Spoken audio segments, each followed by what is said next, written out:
All right, now that we're recording and it's official, let's recap very quickly.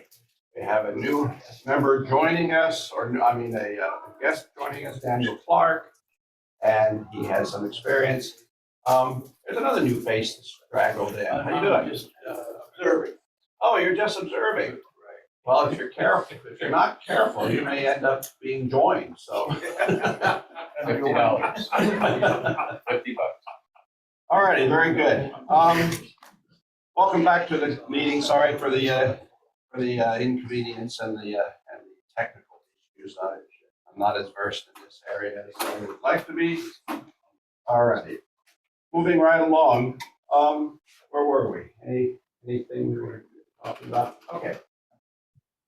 Just want to mention a brief note of the activities a couple of weeks ago. At my house, we had a presentation noted in the logbook for Greg, his contribution to the club. He was taken unawares, according to Greg, and everything was very successful. He was very appreciative, and he's still listening. Go away, Greg. Very good. I know what you're doing there. All righty, very good. Any corrections to the last meetings? Stuart, nothing to complain about? All righty. Well, we lost Rylan again.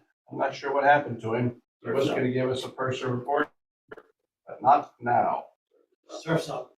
Surf's up, yes. And the webmaster is still lurking. I'm going to berate him into a report if he does not go away. Okay. I'm ill prepared, but there's some things I want to show. So share my screen. Can you enable screen sharing for other people? Oh, for God's sakes, how do we do that now? Probably down in the middle of the screen at the bottom where it says share screen. There's probably something about screen sharing options. There we go. Okay. Oh. Get it? Ah, you did. Great. Okay. So where do I want to be? Not there. Okay, so I am hopeful that no one's going to mind this change. If you go to the roster, you'll see that everyone's name, email address, and phone number are still there. Wife's name if applicable. But the additional information like when you joined the club and links to your models that I had there earlier are gone, because on the, again, if you want to see this, you have to log in, because this members portion of the menu doesn't appear until you log in. About is always there, and then I added this new section called the muster book, which is basically the roster under a different name. And this is public for everyone, but it doesn't have any of the contact information, just our names, faces, members since we joined, and then link to your models. So if I click on Gene's, then it'll show all of Gene's models. And if you have your own website like Gene does, then it'll go to there. It's interesting, there's only 2 members of our club that have their own personal website, and they're both named Gene, so I don't know if that's a prerequisite to having your own model. Gene Andes has one as well, and if you have a Modelship World profile, that's listed too. So I can hide you and this information by adding another field that says, make it private. And then all of this is loaded up from the database. This is not hand edited or anything. So each person has a record in the database with all this information. And if I add a field that says make it private, then it won't be included on this page. I don't have that yet. If anyone needs it to be private, let me know and I'll do that. That's the main change. There have been others. I can't remember what they are. Let's see if I go back to. Is there anything worth noting here? Yes, at Tim Wood's request, I added a memorial page. And so I have Lord Tennyson's Crossing the Bar poem at the top, picture that I pulled off the internet, and then listing of all of our members in order of how recently they've passed. These are all the ones I know about anyway. These are people who passed while active members of the club. So, if someone left the club and died 10 years later, that I don't know about it, and that being included.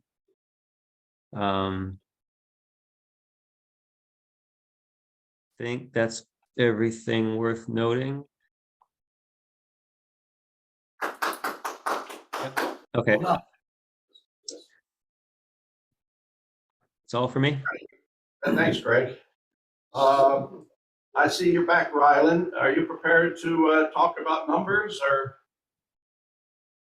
do you want to pass?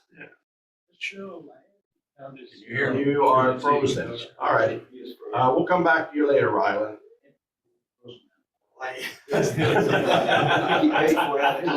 What's wrong with it? All right, any old business? Anything we talked about in the past that you want to rehash? Drag up? Okay, excellent. Any new business? Anything we want to talk about? Any projects, anything worth noting? Excellent. Well, we'll make up for lost time then. Stuart. Yes, sir. Let me get on to the show and tell part. I'll just let it run. I don't want to screw up the recording. Yeah, show us your project. It looks like it's already queued up. All right. You have a couple of pictures to show? No, Do I have? yeah.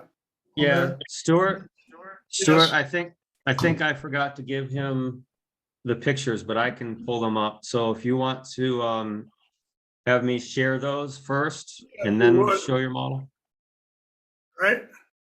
will that work? Yes. Okay. I'm gonna share my screen again then.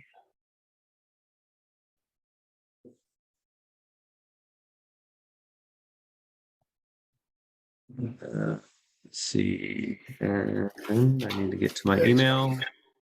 I have the same pictures here. If you want to look at them. Let's see, where are you, Stuart? There we go. I'm right here.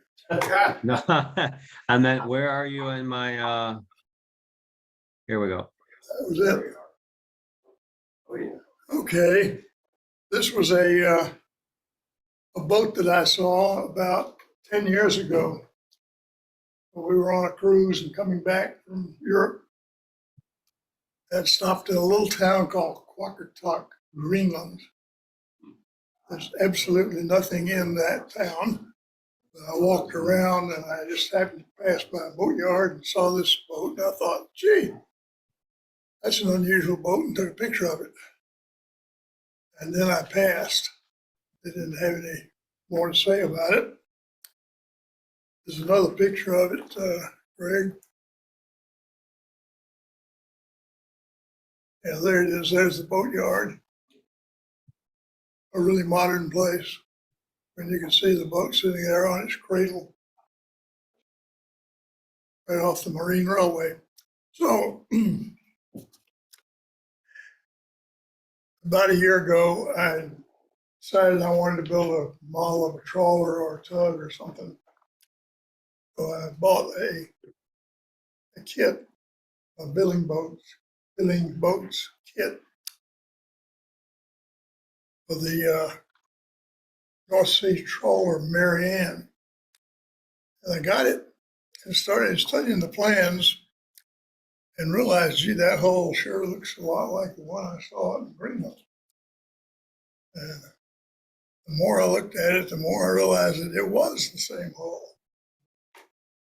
And yeah, that's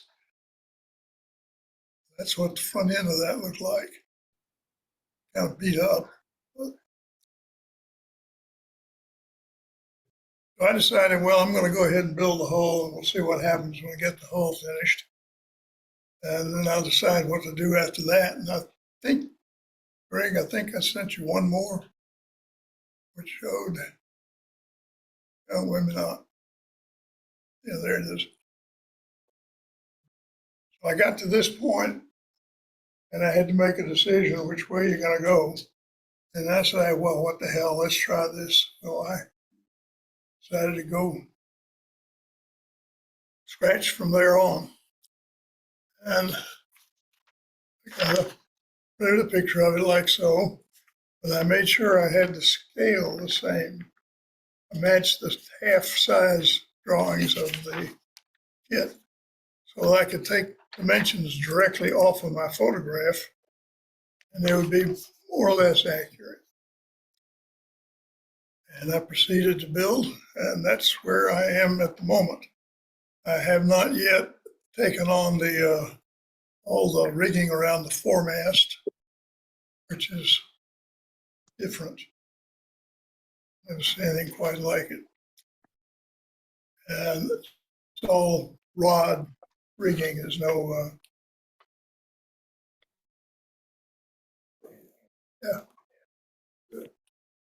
yeah, that's better. Gene, can you click on the image for HRSMS and say spotlight for everyone? And that'll make it bigger. Oh, well,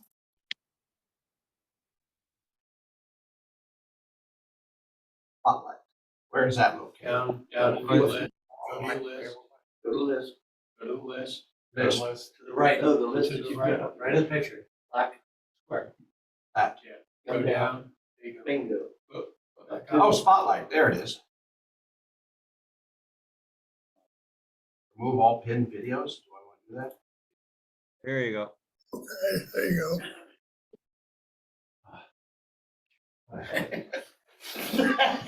It's not even doing go.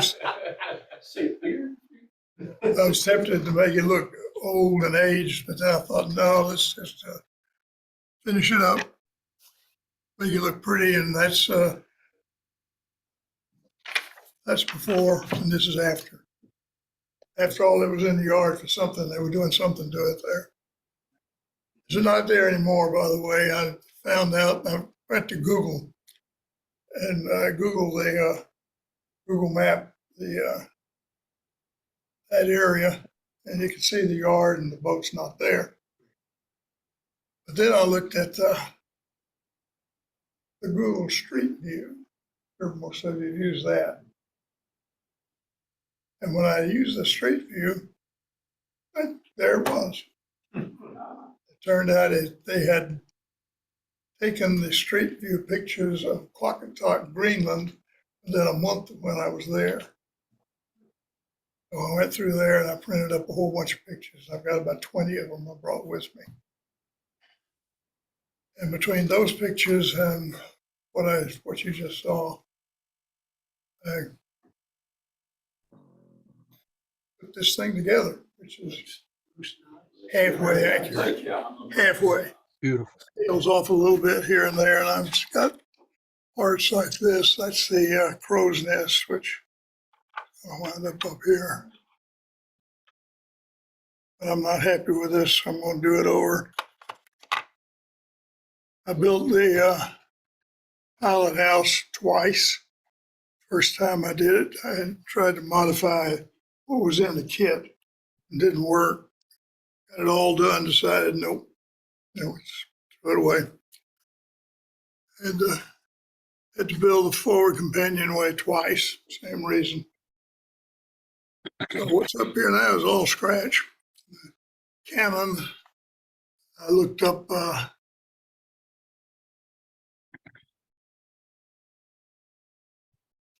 looked up harpoon cannons on the internet, got a zillion pictures of them, and sure enough, I got a picture of that one. So, How do you make the harpoon? I haven't made a harpoon. I mean, the harpoon can. How did I make it? Lathe. Well, considering the size of the boat, what happens if they actually snag a whale? I thought about, well, they thought they need a bigger boat. Greenland sleigh ride. They use them to hunt minke whales. So smaller whales. It's a smaller Yeah. whales, yeah. I still don't know what you do with one if you got it. Obviously. Try it, it's out the shallow water. They call that a New England sleigh ride or something like that? Yeah, yeah. Really? Oh, yeah. Yeah, Greenland sleigh ride. No, I learned what they do about those harpoon cannons. Shoot a explosive charge. Well, it kills the whale instantly.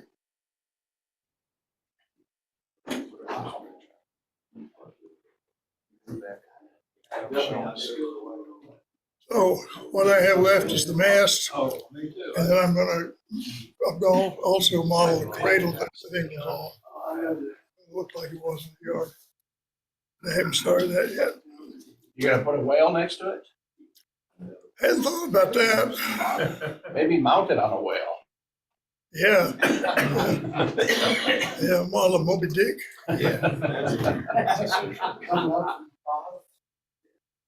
All right, well, Okay, well, thank you. that's it. Thank you, Stuart. Awesome work. Awesome job.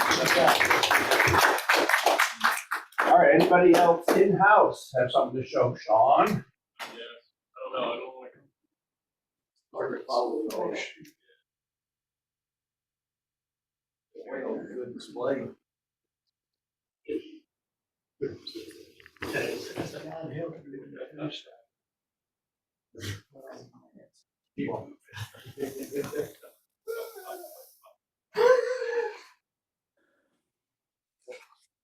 Yeah.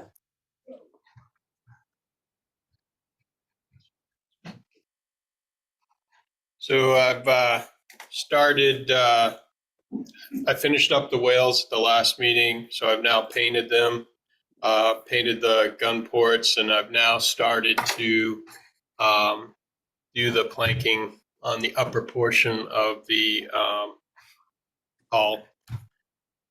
That's pretty much what I've gotten done so far. That'll take, planking is going to take probably throughout the rest of the year because it's going very slow. Figurehead carved. It's a cast resin from a, I understand that it was a CNC carved out of boxwood, and then he cast them for his kits. It was hard work. So the challenge has been to get the correct 1/32 reveal for around each gun port. That's been the struggle. So like Stuart said, he built some of his several times. This plank right here, because there's two gun ports that had to be cut out. It took me 3 attempts to get on both sides. I didn't learn it the first time, so had to relearn it for the second side as well. But 3 attempts on each side to get the profile that I wanted. But I'm happy with them now, so I'm gonna keep doing it.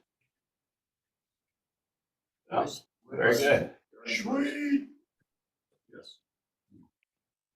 Did you make the stem? How many pieces are the stem? I'd have to count them up. So the stem was part of the kit.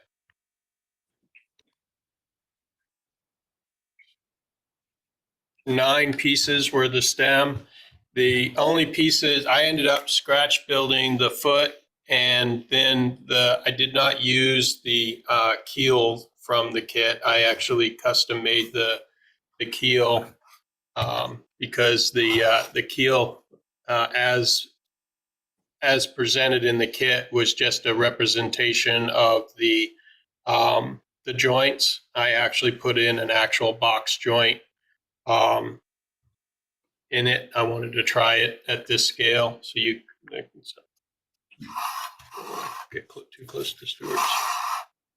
There you go. It's a little out of focus, but you can see the box joint that I put in, and then along the length of the keel, it's actual scarf joints like the real ship would have had. Not that you'll ever see it, just like when I did the whales, I did the top and butt joints, but now that it's painted, it kind of disappears. It's You nice. can It's see a very little bit nice. here and there. Thank you.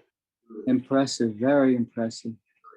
It is more. It's probably going to be about the same size as your Victory when I'm all done. I had talked about last time that I was thinking about converting the kit to the Pearl. I'm still undecided right now. Trying to carve a figurehead is a little daunting. I did manage to modify the rear or the stern frieze. It now says Pearl instead of Winchelsea, but I'm thinking about sticking with the Winchelsea simply because the carving of the figure is a little too daunting. I'm going to try, but I've got to, at some point, once the upper planking is done, I've got to make that call one way or the other. But if I do keep it Winchelsea, then I'm definitely going to rig it, which nobody else has done before. How And did then you do the it'll scarf be- joints? It's simply, I have a template. I meant to bring it in, but I forgot again. I made a template, and then it's just using chisels, a really, really sharp number 11 blade, and then sanding blocks to get it to the joint that I wanted, and then just fitting up and discarding ones that didn't work and redoing it type of deal. I probably went through 4 or 5 pieces on the keel before I was completely happy with it. John, how about a number 2 pencil? So the number 2 pencil is the highlight on the each joint to highlight the joint. There is a number 2 pencil. What's the name of the kit? It's Winchelsea. It's Chuck Pizarro's 1/4 scale Winchelsea. Beautiful work. Thank you. Very good. All right, thanks, Sean. How many hairs do you figure you lose by the time you finish? Probably all of it. Fair way there now. All righty. John, you got something? Yeah. I'm John, I'm a ship modeler. I have 3 quick things for you. Number 1, I am deaccessioning all of my wooden ship model stuff. If it's in the box, you may take it home with you. It's not that I have anything against ship modeling that is mostly wood. It's that I would never get to some of this I'm going to get to. So I've made the choice to go to steel making stuff. CG's capturing your best side. I know. Oh, well. It's working, man. It's okay. The second thing is that I have a very attractive offer for anybody in the audience who might be interested in doing model shipways Constitution. Details at 11. Come and see me. I've got some books and the kit itself that's almost completely not done yet. So if you're interested, I can make an attractive offer. And the final thing is that one of the models in the queue, where's the, here it is USS Missouri. Oh, there you go. I'm getting there. Yeah. Rudder reversal here. All right. If you can guess what scale that is, you're probably wrong. But this is one of the state-of-the-art models nowadays. It's a combination of plastic, resin, photo etch, all kinds of stuff. And the one thing that struck me about this kit, it's actually 1/350, so it's about this big when it's finally completed, is I don't know how many, literally thousands of parts there are in this thing, but it set me to wondering And I'm not a conspiracy theorist, but in this case, I wonder if this is one of those subtle ways of getting money out of people because they look at the pictures and think they can do that too. So, I think I can do it, but I don't know. It's been years I've been working on one project in particular. What strikes me about this and where we've come in the last 20 years is that one of the other ships I'm building is a Yorktown class USS Hornet. And there is a model of the Yorktown class, the delivery model for Newport News Shipyard, over in the Air and Space Museum. It is 16 feet long. And it is less detailed than one of these frickin' 1/350 models in modern day and age. And literally, I think they're trying to get money out of us and make us think we can do this. I'll report back to you when I make some progress, if ever. And that's all I got. If anybody has any questions, I'm here. You managed to keep your face out of the entire. Here, get back up there. We're not done with you. No, Yes, you are. Alrighty. Next, up here, okay, what you got here? I'm working on a Chesapeake Bay skipjack. I think part of a new job, so I haven't had a lot of time in the last month, but I've brought in the progress. Okay, here, hang on. Yep. There we go. Whoops. Where did I go? Technical issues. Oh, you're pointing the wrong way.